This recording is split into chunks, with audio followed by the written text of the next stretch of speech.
अस्सलाम वालेकुम दोस्तों, मैं हूं आपका होस्ट, आपका दोस्त उमैर कायम ख़ानी और आप देख रहे हैं हमारा यूट्यूब चैनल स्पोर्ट्स फ़नकारियाँ। स्पोर्ट्स से रिलेटेड ख़बरों के लिए देखते रहिए हमारा यूट्यूब चैनल स्पोर्ट्स फ़नकारियाँ। तो फ़िलहाल अभी एक बहुत बड़ी ख़बर आ रही है कि फ़ुटबॉल से रिलेटेड ख़बर है। क्रिस्टियानो रोनाल्डो, जिनको कौन नहीं जानता, शायद हर एक इंसान जानता है। फ़ुटबॉल वैसे ही इतना बड़ा गेम है कि उसके फॉलोअर्स वैसे ही बहुत ज़्यादा हैं और पूरी दुनिया में बहुत ज़्यादा देखा जाने वाला, खेले जाने वाला खेल है। और क्रिस्टियानो रोनाल्डो इस दुनिया के सबसे पॉपुलर आदमी हैं, सबसे ज़्यादा फॉलोइंग है उनकी। किसी भी सोशल मीडिया से आप अगर देख लें, फेसबुक हो गया, ट्विटर हो गया, इंस्टाग्राम हो गया, तमाम पर नंबर 1 फॉलोइंग जिसकी होती है वो है क्रिस्टियानो रोनाल्डो। बहुत बड़ा नाम है जिसको मेरे ख़्याल से तमाम किस्म के लोग, तमाम एज के लोग सभी जानते होंगे। फ़ुटबॉल के अलावा वो अपनी बाकी एक्टिविटीज़ में भी बड़े नामों में रहते हैं, बड़ी ख़बरों में रहते हैं। जैसे मिसाल के तौर पर फ़लस्तीनी आवाम की मदद करना और भी बहुत सारी चीज़ों में उनका एक बड़ा नाम है। तो सुनने में ये आ रहा है कि उन्होंने यूट्यूब चैनल के लिए अप्लाई किया था, जिसको यूट्यूब ने रिजेक्ट कर दिया उनकी रिक्वेस्ट को। और उसका रीज़न उन्होंने ये दिया कि जितने फॉलोअर्स आपके हैं, अगर इतने सब्सक्राइबर यूट्यूब चैनल पे आ गए तो यूट्यूब फंस जाएगा, यूट्यूब का सिस्टम फाट जाएगा, सिस्टम फाड़ देंगे। मतलब वही वाला हिसाब किताब कि यूट्यूब जो है वो इतना पे नहीं कर पाएगा। ऐसा यूट्यूब ने उनको जवाब दिया और उनको रोक दिया गया यूट्यूब पे चैनल बनाने के लिए। तो आप इस बात से अंदाज़ा लगा रहे हैं कि वो कितने पॉपुलर हैं और कितनी उनकी फॉलोइंग है कि यूट्यूब को अंदाज़ा है कि अगर ये इंसान अगर इस फील्ड में आ गया और इसने कोई चैनल वगैरह बना लिया तो यूट्यूब के तमाम जितने चैनल्स हैं जिनमें टी सीरीज़ बड़ा टॉप पर है उसको भी पीछे छोड़ देंगे और यूट्यूब काफ़ी पे करना पड़ जाएंगे यूट्यूब को, जो कि उनके लिए उन्होंने माज़रत कर ली है कि आप इसमें नहीं आ सकते और आप इसको छोड़ दें फ़िलहाल के लिए। तो देखें, कुछ लोगों को अल्लाह इतना भी देता है कि नहीं संभाले जाता और कुछ लोगों को अल्लाह किसी और तरीके से करता है। तो ये सब चीज़ें हिस्सा हैं। तो एक ख़बर थी तो इसलिए सोचा कि आपसे शेयर करता चलें।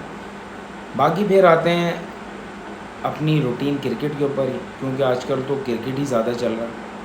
इंडिया पाकिस्तान ज़्यादातर लोग क्रिकेट के ही शौकीन हैं, फ़ुटबॉल भी है लेकिन ज़्यादातर लोग क्रिकेट ही देखते हैं। तो क्रिकेट में फ़िलहाल ये है कि भाई आजकल सोशल मीडिया पर जब से इंडिया वर्ल्ड कप जीता है तो कंपैरिजन चल रहा है बड़ा ना, और लोग सवाल कर रहे हैं।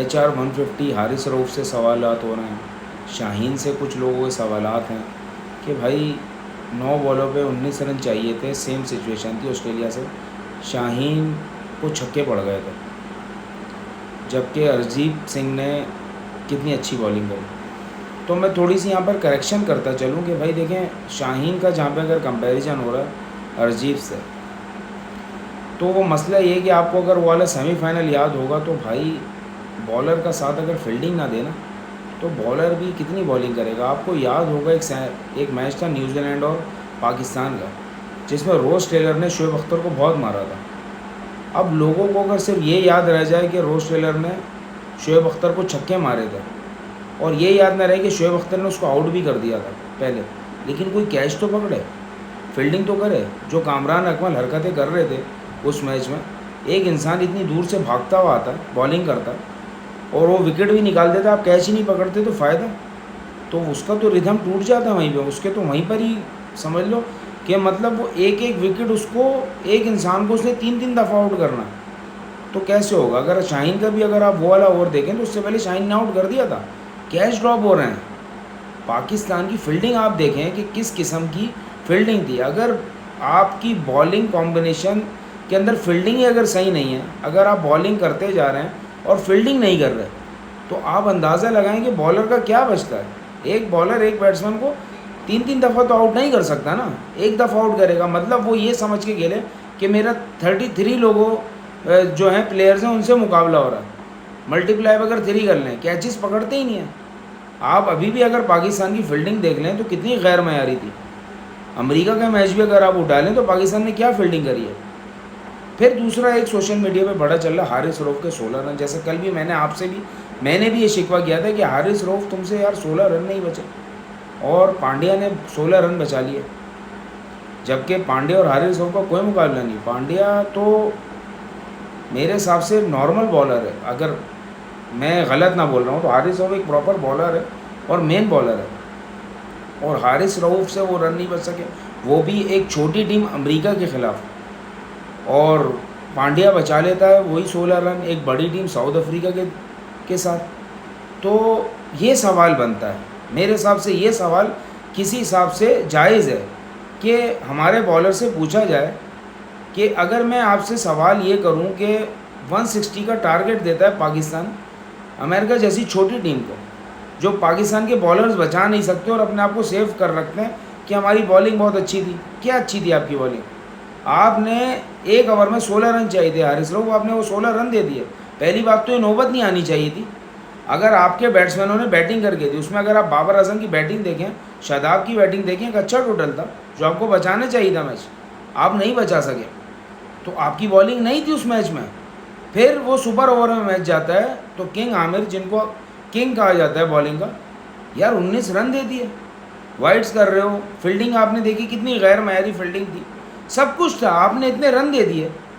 आप किस बात के बड़े बॉलर्स बन रहे हैं भाई? मैं आपसे बार बार यही तो सवाल करता हूँ। पाकिस्तानी टीम जो जीता करती थी अपनी बॉलिंग की वजह से जीता करती थी, बैटिंग तो हमारी कभी भी इतनी अच्छी नहीं थी। लेकिन आज आपने जो मैच हारे हैं वो मेरे हिसाब से तो अमेरिका वाला मैच बॉलिंग ने हराया था, बैटिंग ने नहीं हरवाया था आपकी। फिर दूसरा मैच अगर आप इंडिया वाला ले लें तो आप उसमें बोल सकते हैं कि बॉलिंग बहुत अच्छी थी, लेकिन उसमें भी अगर आप, फिर यही सवाल मैं आपसे करता हूँ कि इंडिया की बैटिंग कहाँ थी उसमें? इंडिया के तो फिर बॉलरों ने मैच बचा लिया। वो पाकिस्तान की बैटिंग को ले डूबे, वो पाकिस्तानियों से रन नहीं बने, जैसे कल साउथ अफ्रीका से रन नहीं बने, इसी तरीके से पाकिस्तान से भी रन नहीं बने।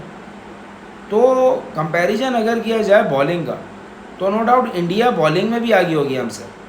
अब आप उसके अंदर कुछ भी करते रहें, आप अपने पास से बातें बनाते रहें कि हमारे बॉलर्स हमारे पास बड़े नाम हैं और बड़े काम हैं, पता नहीं क्या क्या हैं, हम ये करते हैं हम वो करते हैं, फिर हम औंधे पौंधे इल्ज़ाम लगाते हैं कि वो टैम्परिंग कर रहे हैं, वो फलाना कर रहे हैं। भाई वो अच्छी बॉलिंग कर रहे हैं, उनको पता है कि बॉलिंग करनी का है। हमारे यहाँ तो भागता हुआ आ रहा है सिर्फ एक बॉलर, और उसको पता ही नहीं होता कि बॉल करनी का है, बस फेंक देता है वो।